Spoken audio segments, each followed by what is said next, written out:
Bom, em primeiro lugar, eu agradeço muito o convite da Trupe de Choque. Para mim é tudo choque, porque eu não conhecia a Trupe, eu não conhecia o Pinel, eu não conhecia o trabalho, não sabia quantas discussões já estão sendo feitas, não sabia que já tinha usado o Ética e Psicanálise, fiquei muito feliz. E o que eu disse para Amanda é que eu vou, como esse livro sobre depressões, eu acho que a depressão deve ter um interesse particular hoje pelas depressões, mas como ele é um livro que tem muitas entradas, eu vou tentar tomar uma entrada, que é essa que vai chegar onde ela disse que interessa, que é a subjetividade contemporânea, mas eu peço a vocês que se depois de uns 20 minutos estiver muito fora de para onde vocês querem ir, vocês me redirijam, me reconduzam, tá? Pelas perguntas eu me situo, uma vez que eu também não sei o que é que vocês estão discutindo, etc. Tá? Bem, o que me ajudou aqui nessa rápida, relâmpago conversa que nós tivemos caminhando do estacionamento até aqui dentro, foi saber que há um interesse, até pela peça, né, que vocês estão notando, na questão da melancolia. É isso? Então, eu vou falar um pouquinho sobre o que a melancolia representou no Ocidente até o século XX. E o que é a melancolia pós-Freud, que eu não vou entrar muito, porque a minha hipótese nesse livro é que o que foi a melancolia, tem que avisar, que ia parar. O que foi a melancolia até o século XX, o que se chamou de melancolia, hoje nós podemos chamar de depressão. É essa passagem que eu vou tentar fazer para vocês, tá? Bom, e antes um preâmbulo que a gente chama de sintoma social.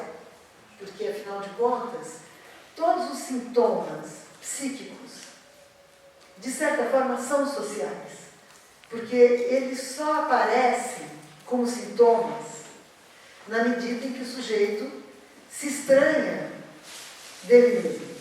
Quer dizer, ele percebe que algo do que ele faz está dissonante em relação a uma certa normalidade, digamos assim. Né? A gente sabe que normalidade é um conceito muito relativo, que normalidade é um conceito até ideológico, mas ele opera na gente. Né? Qualquer um de nós se angustia quando percebe que destoou extremamente, principalmente sozinho.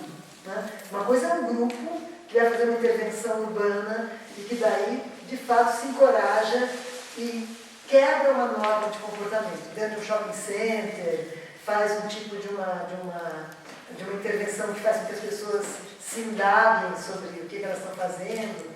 Aí é diferente. Né? É uma quebra de normalidade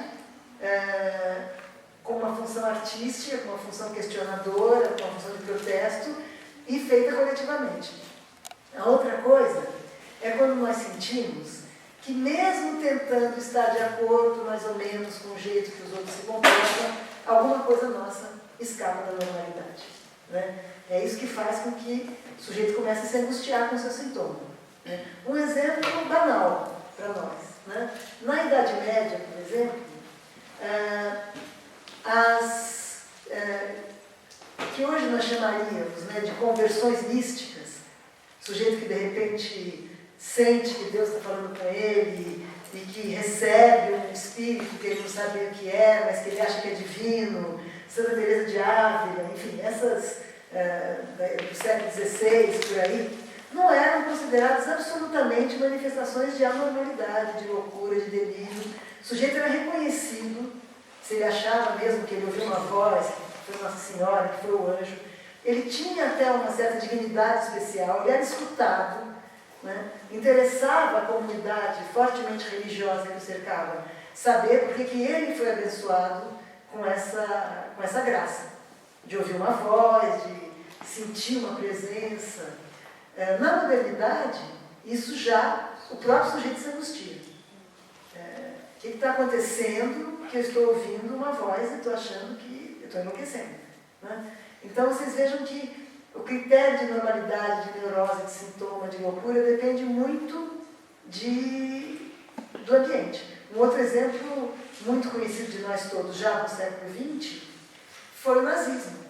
Quer dizer, o nazismo foi um enlouquecimento social. Hoje, nós olhando de longe, sabemos disso. Não do ponto de vista dos dirigentes, da luta de classe, da exploração, do capitalismo que produziu essa guerra, mas do ponto de vista das pessoas que aderiram, acreditando que os judeus eram o mal, que eles tinham que ser denunciados.